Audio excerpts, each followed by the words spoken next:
तो नमस्कार दोस्तों, मैं लेकर के आया हूँ एक CHO स्पेशल क्लास जिसके अंदर हम बात करेंगे CHN के बारे में। सभी लोगों को पता है जो भी नर्सिंग कर रहे हैं कि CHN का जो बेसिक जो होता है वो काफी इंपॉर्टेंट है। ठीक है, उनसे कौन कौन से क्वेश्चंस बनते हैं उनके बारे में अपन डिस्कशन करने वाले हैं। दूसरी बात, अगर CHO के पर्पज से अपन देखें तो CHN का काफी इंपॉर्टेंट रोल होता है। और दूसरी बात, मैं एक चीज और बताना चाहूंगा कि जिसने चैनल को सब्सक्राइब नहीं किया वो जल्दी से चैनल को सब्सक्राइब कर दीजिए। और अपन क्लास को ज्यादा बोरिंग ना करते हुए अपन टॉपिक के ऊपर चलते हैं। तो आज जो आप देख रहे हो वो है फर्स्ट क्वेश्चन, जिनके बारे में अपन डिस्कशन करेंगे। क्वेश्चंस कुछ अपन ऐसे लेकर के आए हैं जो बहुत दिखने में बहुत इजी होते हैं, लेकिन गलती होने के चांसेस ज्यादा हो जाते हैं उनके अंदर। तो देन उनकी जो अपनी गलतियां होंगी देन उनको कम करने के लिए अपन उनको किस तरीके से सोल्व कर सकते हैं। 4 ऑप्शन आते हैं, तो देन उनके क्या क्या आंसर्स हो सकते हैं उनके बारे में अपन डिस्कशन करेंगे। ठीक है, तो फर्स्ट क्वेश्चन जो मैं लेकर के आया हूं वो है कि in a normal delivery case under JSY scheme many days free diet provide to mother. इसके अंदर ये है कि जब नॉर्मल डिलीवरी जो हो रही है और वो भी किसके अंदर, JSY स्कीम के अंदर जो नॉर्मल डिलीवरी हो रही है उसमें कितने दिनों तक माँ जो है, मदर जो है, उसको फूड प्रोवाइड करवाया जाएगा या उसको डाइट प्रोवाइड कब तक करवाई जाएगी, फ्री कब तक करवाई जाएगी। पहला ऑप्शन है 3 डेज, दूसरा है 5 डेज, तीसरा है 7 डेज और चौथा है 10 डेज। ठीक है, तो आई होप आप जल्दी से टिक करेंगे कि आंसर क्या होगा। ठीक है, चलो ठीक है, मैं बताता हूं आपको। तो सबसे पहले इस क्वेश्चन को सोल्व करने से पहले अपन समझेंगे कि JSY स्कीम क्या है। ठीक है, तो सबसे पहले मैं आप लोगों को बताना चाहूंगा कि JSY एक स्कीम ऐसी होती है जिनके अंदर हम जो मदर जो होती है उसकी जैसे सिजेरियन डिलीवरी हो या फिर नॉर्मल डिलीवरी हो, तो देन वो सब उसमें JSY जो स्कीम होती है उसमें फ्री ऑफ कॉस्ट होती है। दूसरी चीज की अगर मैं बात करूं तो उसमें चीज क्या होगी कि फ्री तो है ही है, साथ के अंदर अगर कोई भी प्रकार का अगर मतलब कोई दिक्कत होती है प्रेगनेंसी के दौरान तो घर से लेकर के उसको हॉस्पिटल लाने तक की जो जिम्मेदारी होती है वो भी JSY स्कीम के अंदर आती है, वो भी फ्री ऑफ कॉस्ट होती है।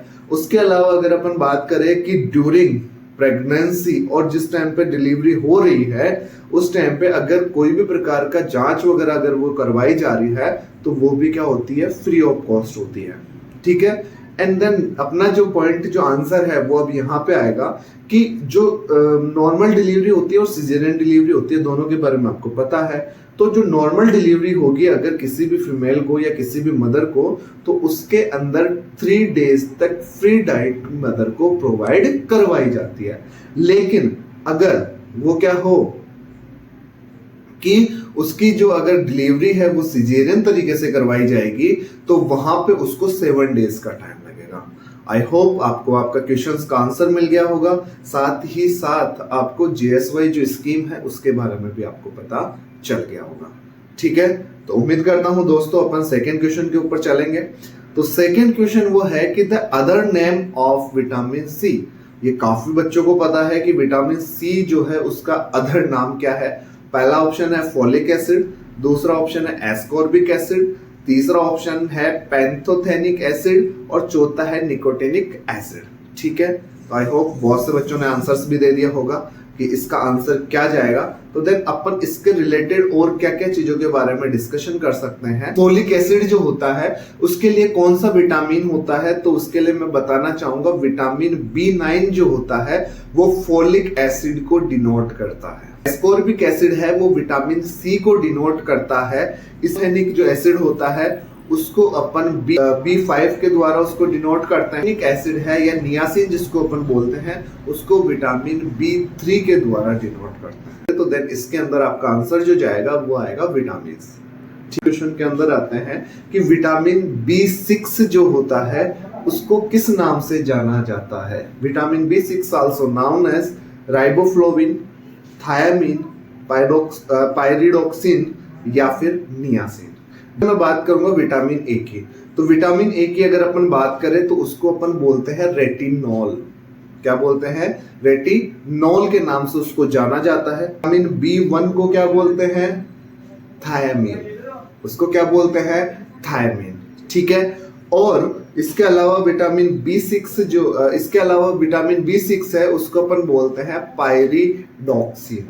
उसको क्या बोलते हैं, पायरिडॉक्सिन। और नियासिन के मैंने आपको बताया था कि इसको अपन बोलते हैं विटामिन B3, ठीक है, जिसको निकोटिनिक एसिड भी कहा जाता है, ठीक है। इसके अलावा अगर अपन जोड़ना चाहे तो इसमें यह होगा कि विटामिन B12 जो होता है उसको अपन बोलते हैं साइनाकोबालामिन, ठीक है।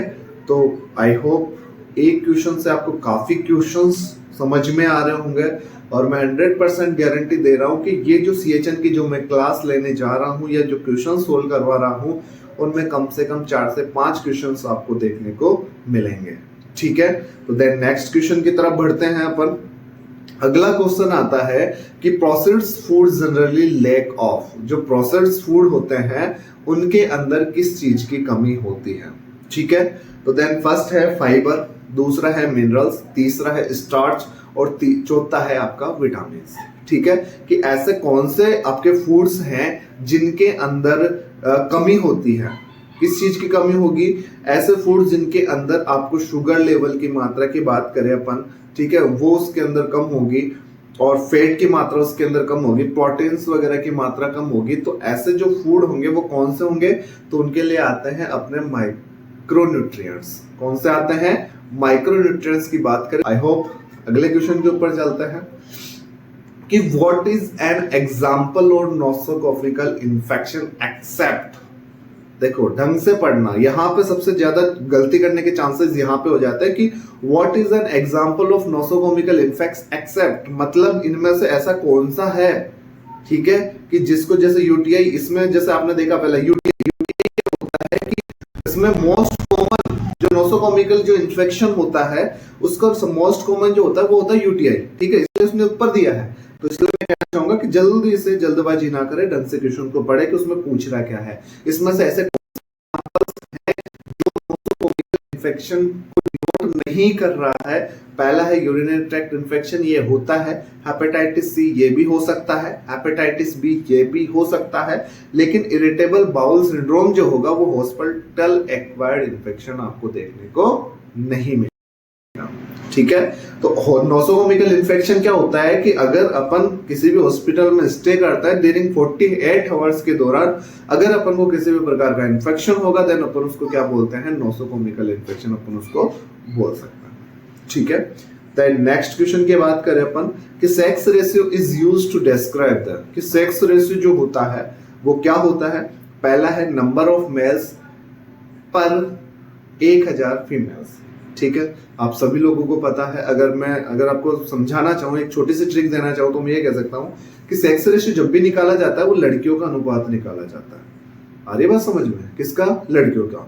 और आपको पता है कि लड़के ज्यादा होते हैं, लड़कियां कम होती है, चाहे कहीं पे भी आप आजमा करके देख लीजिए। तो यहाँ पे पहला है कि नंबर ऑफ मेल्स पर 1000 फीमेल्स। तो आप मुझे ये बताइए, आप 1000 फीमेल्स के ऊपर अपने आप को निकालोगे, नहीं, ये यहाँ पे गलत हो जाएगा। दूसरा है नंबर ऑफ फीमेल्स पर 1000 मेल्स, ठीक है। तो ये आपका आंसर जाएगा कि 1000 पुरुषों के ऊपर कितनी महिलाएं हैं, वही आपका सेक्स रेशियो आएगा। तीसरा है आपका नंबर ऑफ मेल्स पर 1000 बर्थ का तो इसमें कोई सवाल ही पैदा नहीं। तो सेक्स की जब बात आ गई, इसमें अपन मेल और फीमेल की बात करेंगे। अपन मेल और फीमेल की बात करेंगे तो दोनों बर्थ वाले तो वैसे कैंसिल हो जाता है, फीमेल्स वाला वैसे कैंसिल हो जाता है। नंबर ऑफ फीमेल्स पर 1000 मेल्स जो है वो इसका आंसर जाएगा।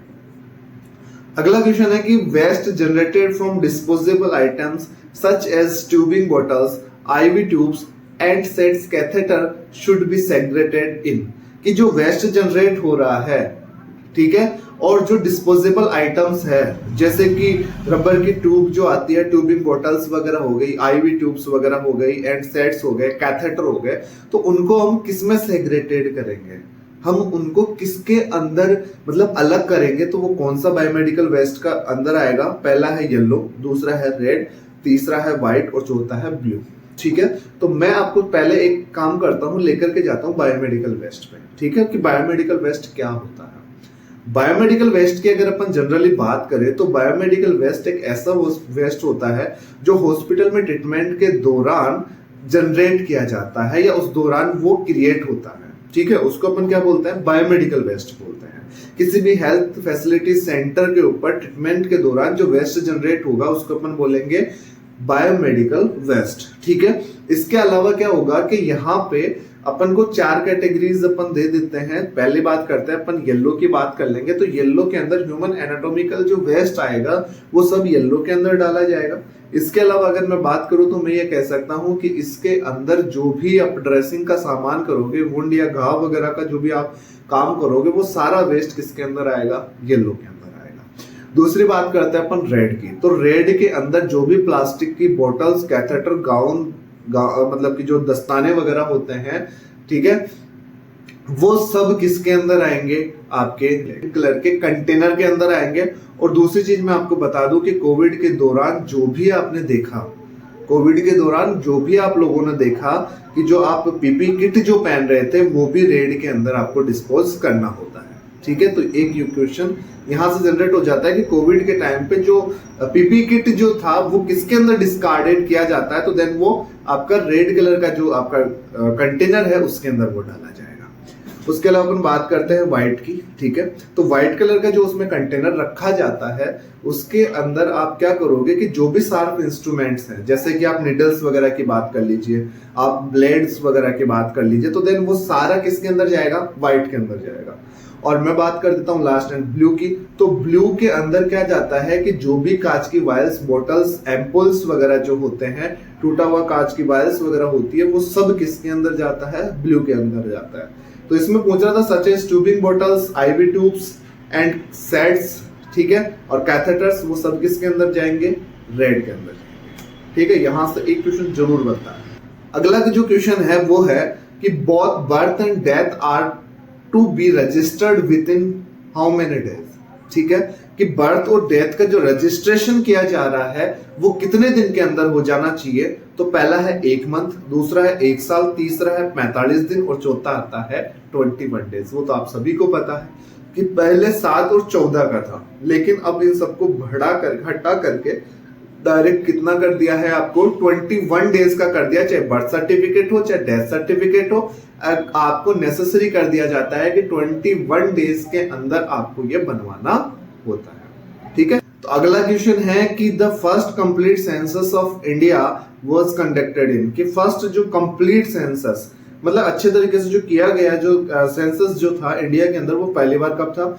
1911 और 1902 और 1891 और 1881। इनमें से कौन सा आंसर जाएगा?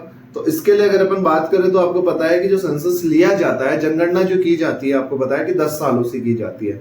इसके अगर मैं बात करूं तो स्टार्टिंग के अंदर 1872 के अंदर फर्स्ट बार ये स्टार्ट की गई थी, लेकिन उस टाइम पे वो इनकम्प्लीट था। लेकिन अगर मैं बात करता हूं कि कंप्लीट सेंसस की अगर अपन बात करें तो फर्स्ट टाइम इंडिया की अगर अपन बात करेंगे तो वो आएगा 1881 जो है, उसको सबसे पहले आपका आंसर डी जाएगा कि उसके अंदर फर्स्ट सेंसस पूरा कंप्लीट किया गया था जब अपने ऊपर अंग्रेजों का राज था।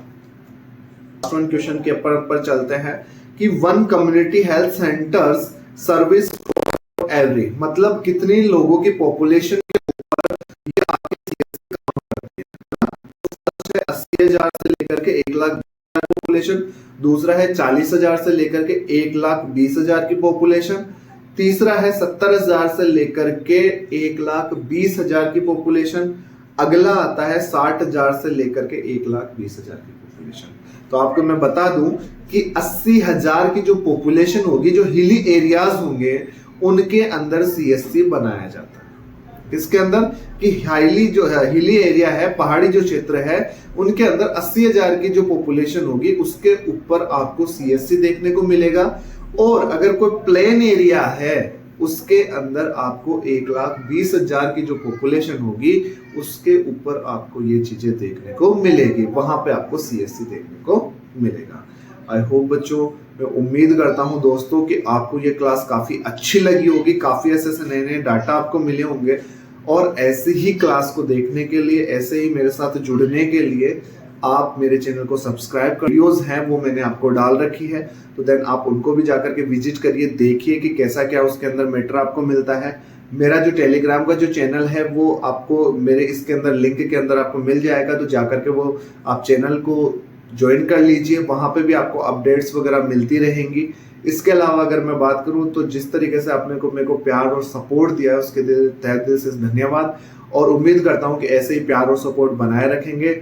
और जल्दी से जाकर के मेरा जो चैनल, जिसने अभी तक भी सब्सक्राइब नहीं किया, वो जल्दी से जाकर के चैनल को सब्सक्राइब कर दीजिए। जय हिंद, जय भारत।